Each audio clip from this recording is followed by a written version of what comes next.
तर काय मंडळी, साडी बघूनच असं वाटलं असेल ना कधी जाते ही व्हरायटी बघते, तर लवकरात लवकर या आणि विजिट करा द्वारकाधीश साडी सेंटर मध्ये। तर मी सुद्धा ही साडी वेअर केलेली बघू शकता।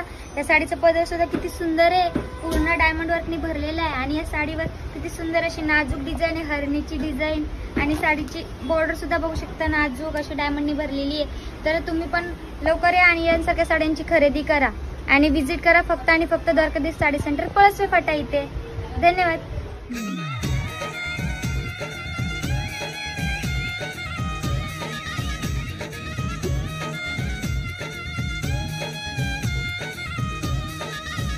मेरा झुमका उठा के लाया यार वे जोगी